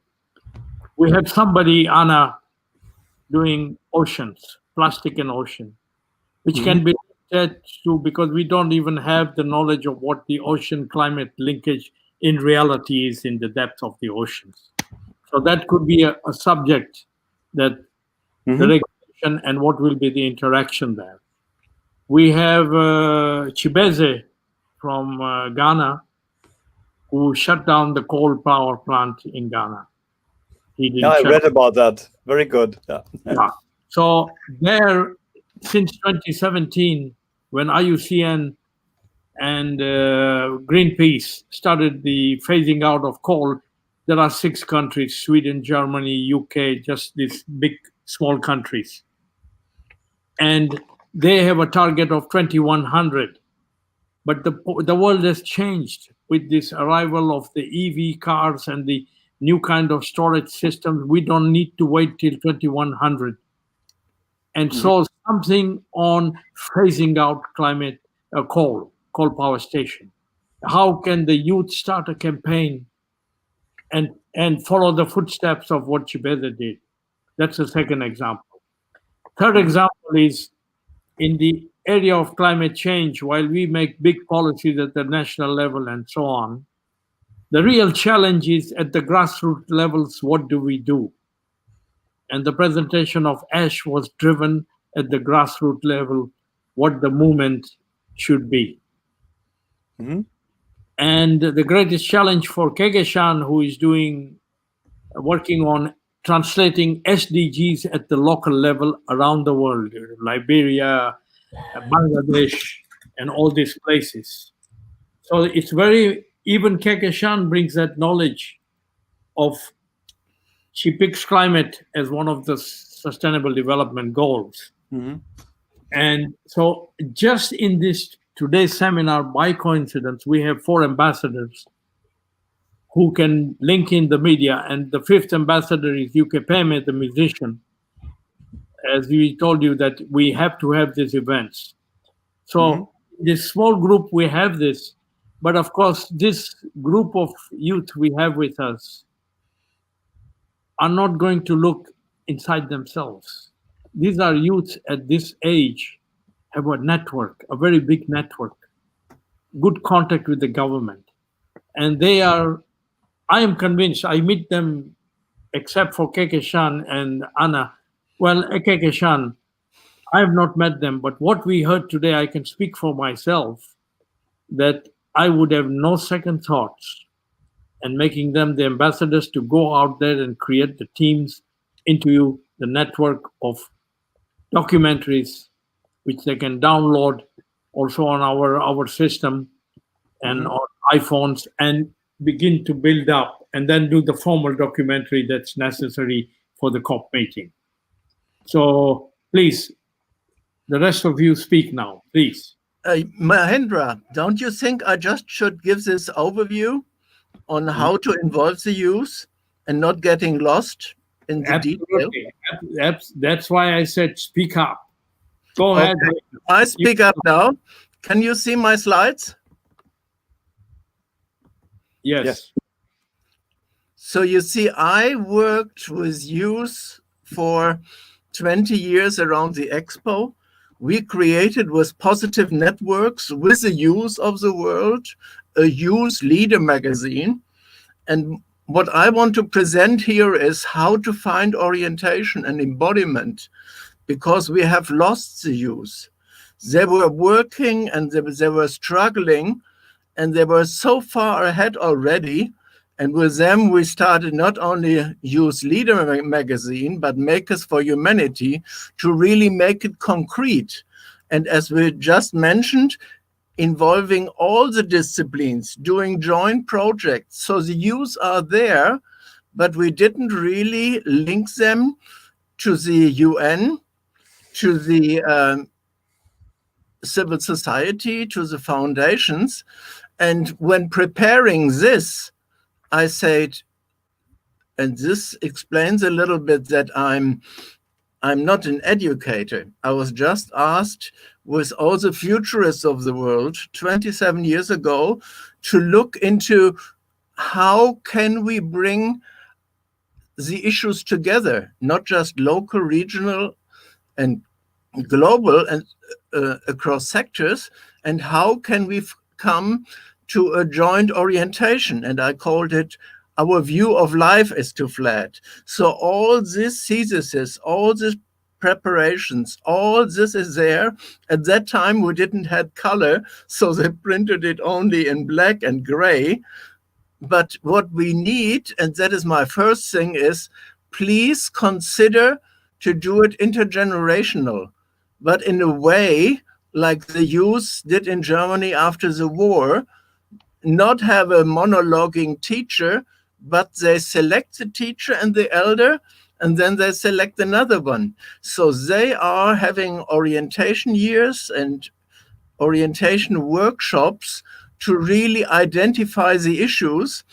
And when preparing, I found that in the early Frühromantik, I mean, that's been the time of Humboldt and Hegel, there was Novalis. He was a poem who said, this academic knowledge alone is bullshit. We have to sing, we have to kiss, we have to include light, and really put away all these figures and numbers. So I really wanted to show you, as we discussed it before, and we discussed Einstein. Einstein said in the last week of his death, he learned by playing with his anchor pieces.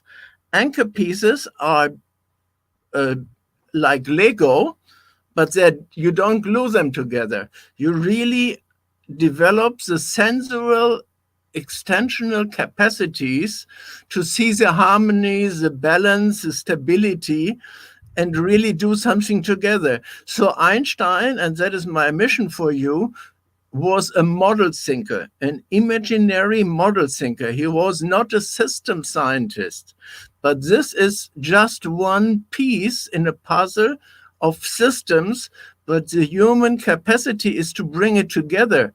And Einstein also said on his deathbed that he learned all his creativity and visionary and embodied thinking through the Bernsteinsche Volksbücher. These were futuristic storytelling things. So it was without limits. So they could create their unbound creativity. And my work, and this is what I'm offering here to the group, is to look with all the Steiner, Montessori, Frege into the freedom of education, that we involve the old and the new, and not leave the young people alone in the dark, and they have to fight for funds, but really find structures by understanding the commons. And our approach to the commons, we spoke last seminar on the common sense, but we need also the common frames of references, and trying to put it all into words or into pictures is not enough. We have to bring the words and the pictures and the maps and the symbols, all this together. And that's why we worked on multimodal approaches to really bring extra senses in when, as we see since Rio and before, that the problem spaces are really exploding, that we have to come to shared solution spaces, what I call common frames of references, or Noel Brown called that. So all this, for the sake of time, I'm closing with this, and I invite you to come to me back later, and we should now go to the action items. Thank you, Heiner. On a positive note, you know, the youth of today are still not conditioned into narrow thinking. and they are very much open to even bringing the rock and rollers on the stage while they talk of climate change. So I think we are in good company. Heiner, and the work you did 20 years ago is so relevant, and I'm sure that we will be happy to have a youth seminar on that particular subject and get their input on how they could take it to the grassroots level. Go ahead, Can I just add something? So building on what Heiner said,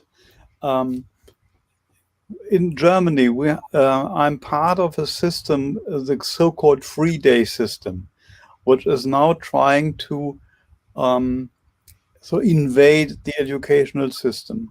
And the free day idea is that the young people themselves, the pupils themselves, develop their learning concepts in school, supported by teachers in a free space, 1 day a week at least. So then they can develop films, for example. I work in a school, I advise a school that has decided to go this route for the entire school. All classes have these free spaces, and they move towards a sustainability level of the next step, really, throughout the school year now. And something that is a kind of educational revolution, if you think so, within the system, because it allows this change within the running system. You only need 3 or 4 hours a week, but still allow young people to think freely and think for themselves and develop then concepts like making films, doing research on what is really the hot topic for my life, and then develop outcomes, solutions, solution spaces, like Heiner said. So the idea is now to use what is there and allow this to travel to other countries. Just as an idea, it started with the Fridays for Future movement, but now it's the Free Day for Future movement in education, and to liberate the thinking, actually, in order to achieve something new. And this is what we want to achieve up to the COP, to really make this something that is allowed in other places as well. Then allow for filmmaking, educate teachers to allow for filmmaking, so that they learn how to host this kind of thinking and doing. And the outcome should be, and this is something that we should discuss later maybe, but the outcome should be that within these research processes, these film processes, they should find out, where do we stand now? Where is my government? What is with regard to the fossil fuels? What is the status of the fossil fuels in my society? What can I do? What will be the action point to actually change that? Like Chibeze did, yeah? Make it concrete. How can we change that? By describing the factors, and then give this information into the hand of other people who then can actually take action. I think, can I just say one thing, that what Jorg is telling us is that the power of the video, the visual images, as opposed to long list of words, is the most effective weapon we have. I give you one example. Over some 30 years, I attended all the food summits, the 4 World Food Summits. There was not a single summit, not one, or one major conference, where the voice of the hungry was in the conference room, or the face of the hungry was not there. How can you be talking about hunger when you can feel the emotion of hunger? So it is very important to use these visual images And I think the idea of videos is really important to support the on-the-ground work. It's an easy communication without language, a tool that we can use, and certainly it's something that we should all be looking at. Please. No, you see, because this is why I'm working with Jörg. When I say multimodal, it is not symbol, icon, and index. It is not image. It is not sound. It is not any kind of sign system. Jörg was working on 4 films before I met him on music and groove, how to involve the rhythm. Life is based on rhythm, not just breathing and the heart and everything. And so the integration of all that, that is what he is up to. And that makes it so solid that we go beyond the numbers and the fingers and all these things in isolation to really reach the heart and the action of the people. You are so right, but Ukpeme is whispering in my ear that we don't make videos. We make videos with rhythm and music. And I know. That's why it belongs all together. Chibeze, has he left? No, I'm still around. Give me a second. I'd like to give you the floor to respond, please. Chibeze. Yeah, Dr. Shah. You have the floor to respond to this idea. You have a free floor now. Please, go ahead. Okay, so sorry, I got distracted by my family member.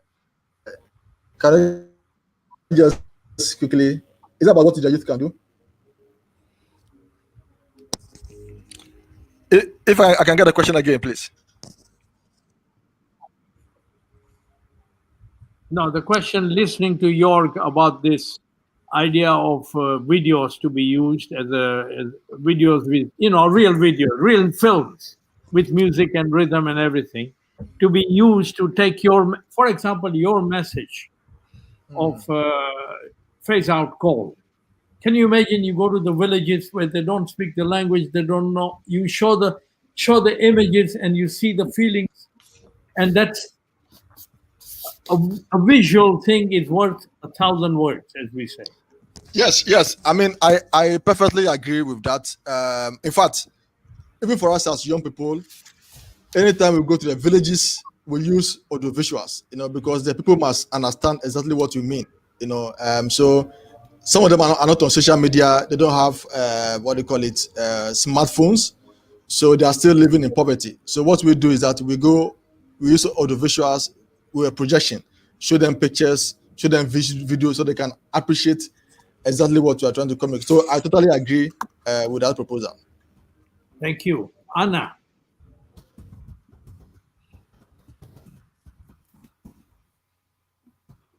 Go ahead, Anna. Can you hear me now?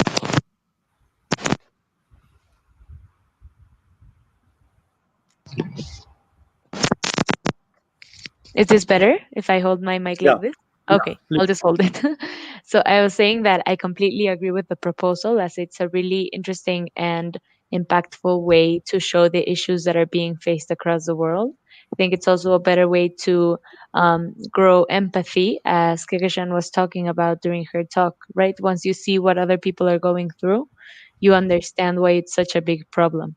I think this would need to go hand in hand with a great distribution and facilities in order to get these films to reach everyone, even those in the most marginalized conditions, so that they can as well see the impact, even if they don't have access to maybe the internet or a smartphone.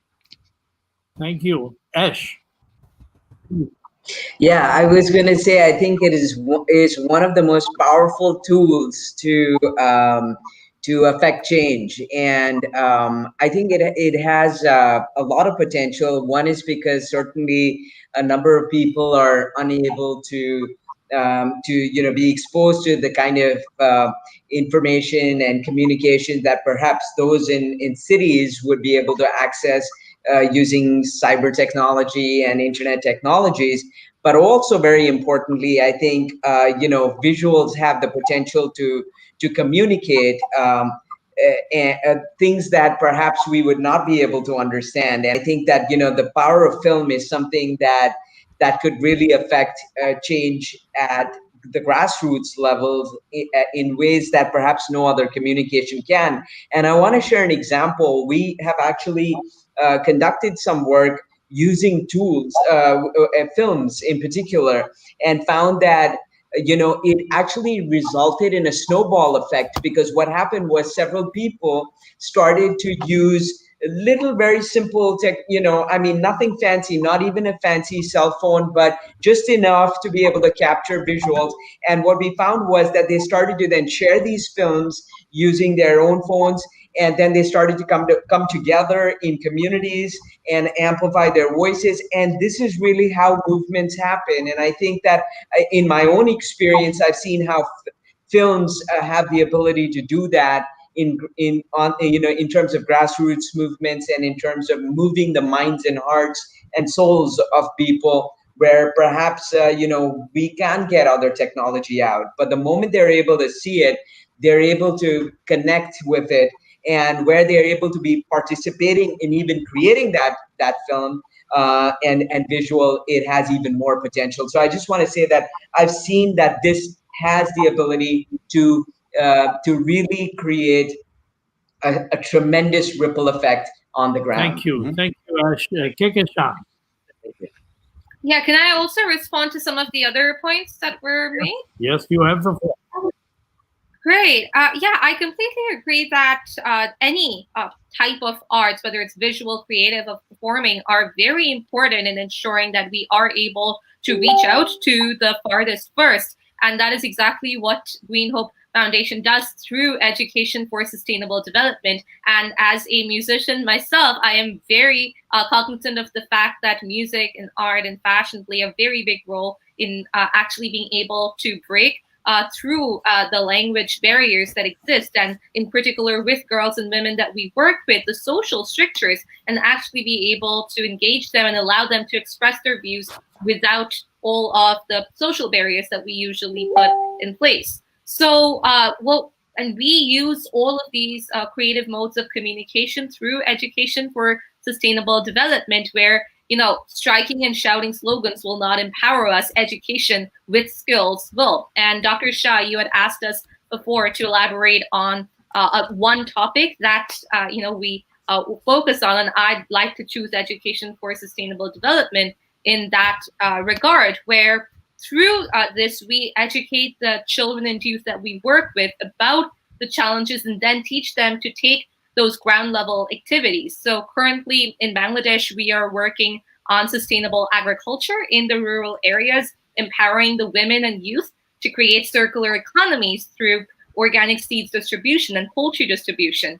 And in Liberia, we are working with the local youth on renewable energy, where we are providing the villages with solar panels to enable the children to study at night so that they can further their education.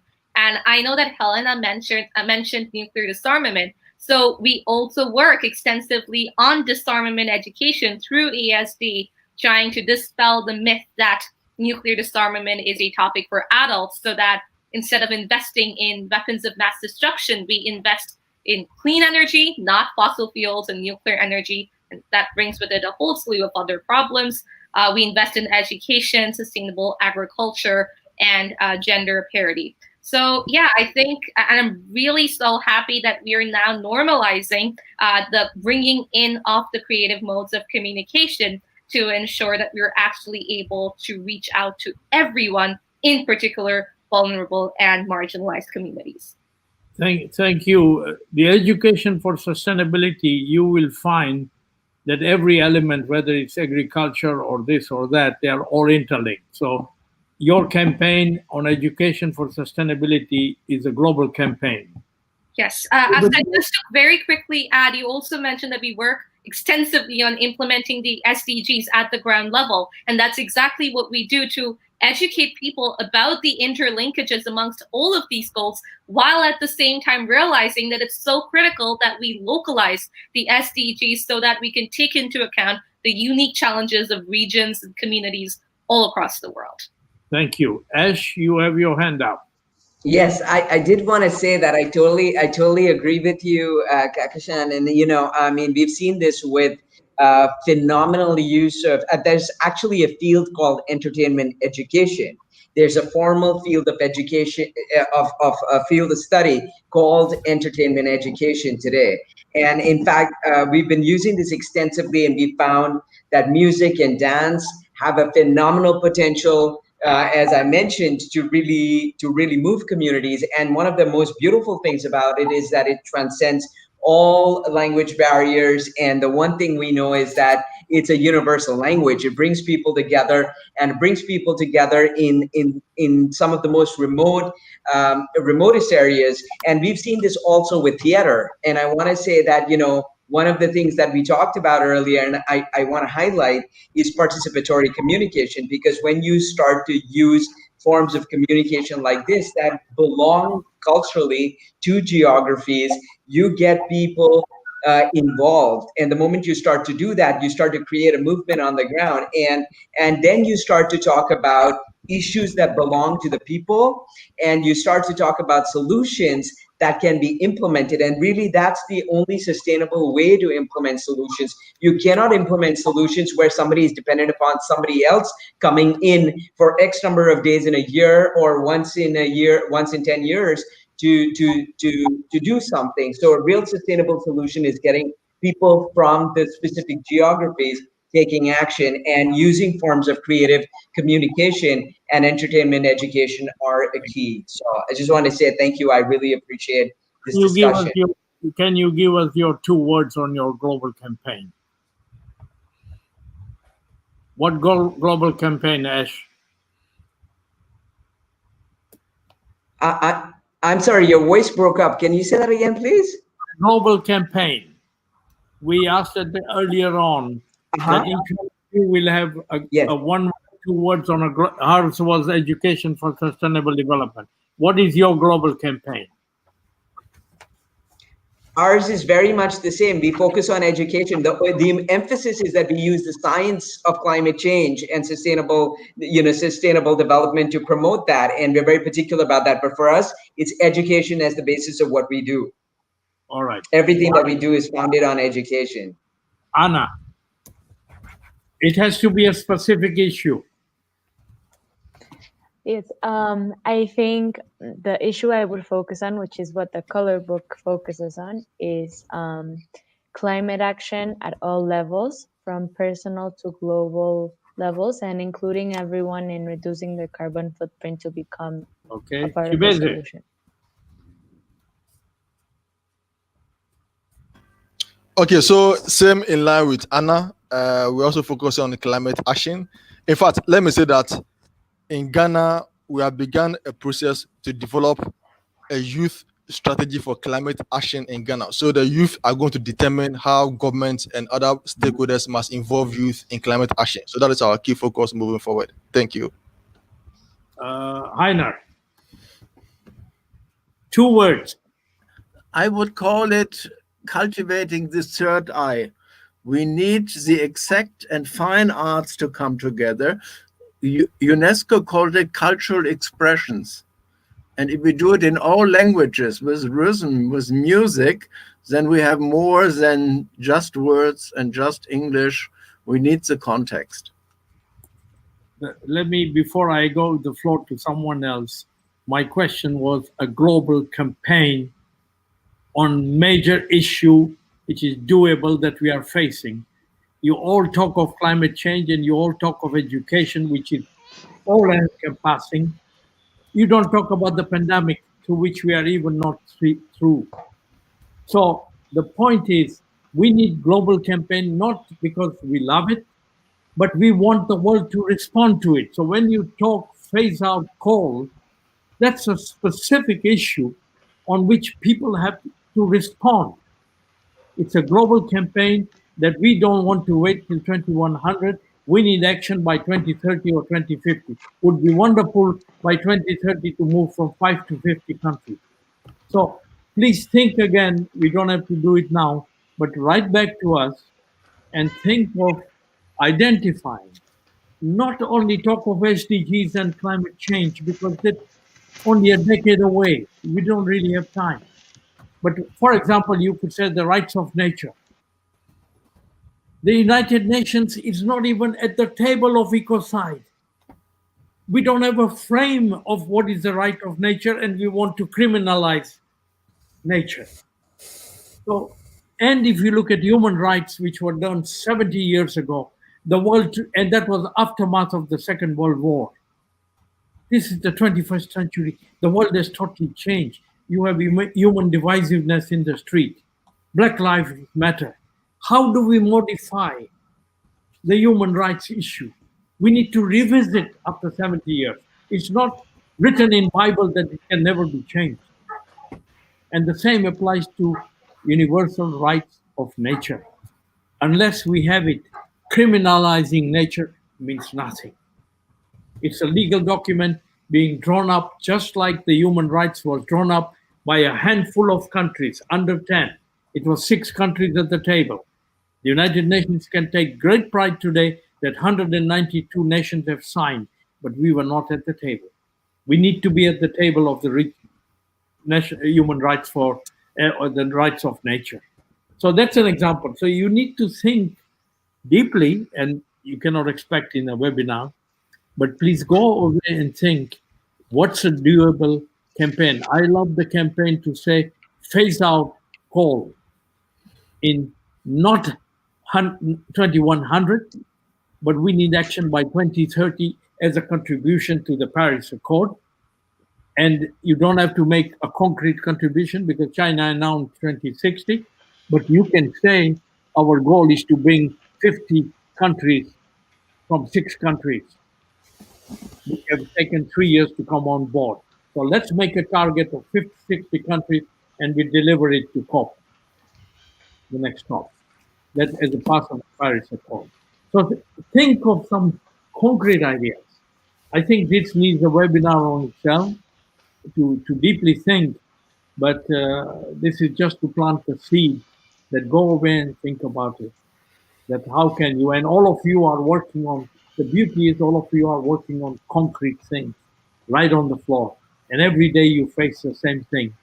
If you take deforestation, the answer to deforestation is what the Nobel Prize winner in Kenya did: plant trees.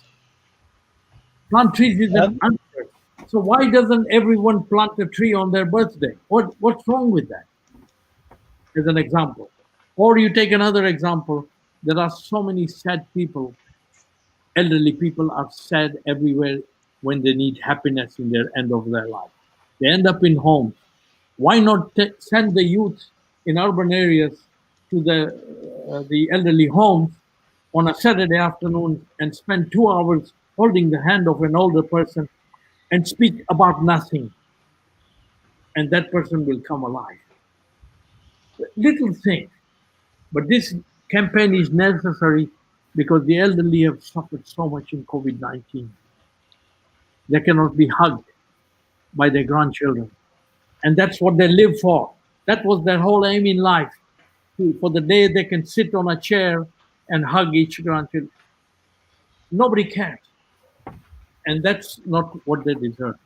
So we need to think of little things we can do, but little things can become a big campaign worldwide and change a lot of the fundamentals of this modern lifestyle and the train we are on.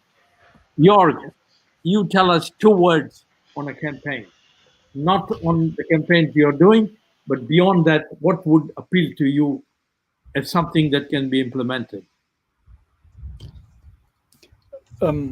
Well, yes and no. What I'm working on is to reach out to more than 100 countries this year to create local action groups that actually report about their activities by making a film about it.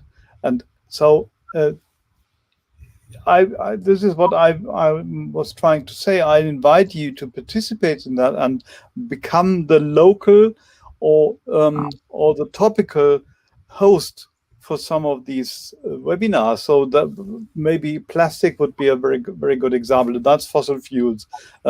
Maybe the question of how do we get energy and what do we need it for, and how is it supported, like coal plants, this phasing out coal plants. That's a very concrete action, and I think whenever we have something on a global level with a big question developed behind it, then we can attach local activities to that and make the local important on the global level by having films about that.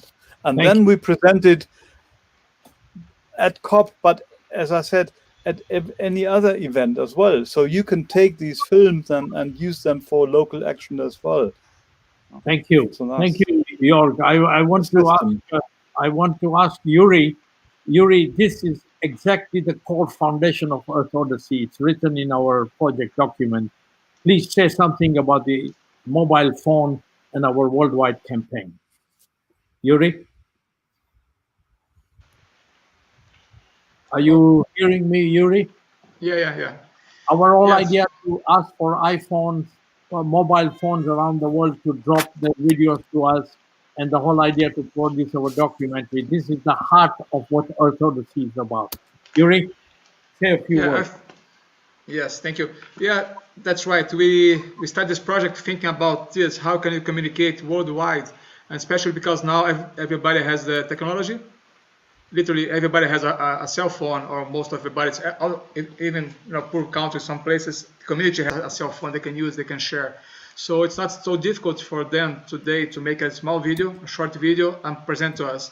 What we're trying to build is a platform where people can send to us, we can filter, and then we can process and share with the world their messages. So it's going to be like local messages from these communities all over the world, sharing with the world, and then people can help and give solutions. As an example of what we're asking for, one project we can do, we are here in the Brazil, and I'm close to the Amazon. I'm actually in São Paulo, but working in the Amazon. And we have a project we're going to start this year, which is to build sustainable hybrid boats that you can move. You can pedal, you can use your energy, human energy, plus you can use solar energy. Our intent is to make a big expedition, make a great movie, but also to give this technology donated to the Indian and riverside tribes or communities, so they can free themselves from the fossil fuel that's so expensive and of course pollute, so hard to get in those areas in the Amazon.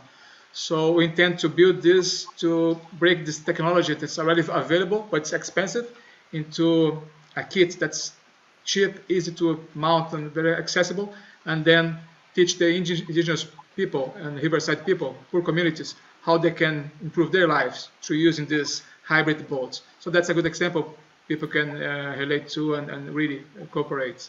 Another thing I was going to say, just to summarize, we're over 2 hours, so I think it's time to wrap up. But a short story. Mahendra told everybody that we are divided between the young and the old here. I say we are the young and the young from another era. That's us. And when I was 16 years old, I became a skydiver. I used to jump out of the airplanes and try to open the parachute and safely reach the ground. And there was a kind of funny story. It's not so funny, but like a dark humor story about somebody who was found after having an accident. His parachute didn't open. He hit the ground and he died. But the thing is, when they got this guy, he was entangled in this second parachute, in this emergency parachute. He's trying to put the second parachute and open. He was struggling all the way to the end until the second he hit the floor. He was trying to save his life. So maybe there's a lesson there. We are the young from another era. We have to get together with the young of this area, and then together we have to struggle. I have to really fight until the last second, trying to save the planet for us, for the humans. So we have to get together, experienced ones plus the new ones with lots of energy and good thinking, and together we can do something different. We can really save this planet for the human species and all the other species especially. So that's my message for today. That's wonderful. And just to say, Jorg, we don't need to build a bridge with you. We are together in this, and we are ready to work as partners. And thank you for your message. Yes, we will follow up with you and connect this. But the message that Yuri just gave us, so there is no differentiation between youth and us. We have gray hair and we look a little bit, we need a little bit more sleep and so on. But a little knowledge we have, a little wider knowledge. So let's make a partnership. But you are the one on whose shoulder it is. You have the energy a little bit more than us, not always, but sometimes. So please, let's work together. And our success, having spent 30, 40, 50 years in science and so on, our success, the success of a professor, the greatest gift a professor can have is when his student or her student excels the professor. And that's very important for us, that when our youth excel and become better and win that Nobel Prize, we say, he won the Nobel Prize because of me. I don't have to tell anyone, but I can tell my heart that question. So we are in it together. And this has been a wonderful, eye-opening, heart-opening, mind-opening, soul-opening webinar. And I can speak on behalf of our secretariat that thank you so much. And someone like Jorg traveling in a car, putting his family somewhere, and then rushing to make this call. Thank you so much, Jorg. We really appreciate it. So it's been a wonderful seminar. Any last words from anyone? Only to wish every one of you not a new year, but a new decade ahead. And this is the decade of reckoning. We have 10 years to 2030. Let's do it. SDGs, climate, coal, everything we've talked about, but much more the ideas you will have over the next 10 days. 10 years. Let's do it together. Let's do it together. Okay? Okay. Yeah. Thank you. Thank you, everybody. Thank you, everybody. Thank you. Wonderful. Thank you, And everyone. Thank you, everyone. See. Thank you. Kehkashan, Thank you. third time, please tell the others how nice it is to be with them. Thank you. Bye. Thank you. Thank you, everyone. Thank you.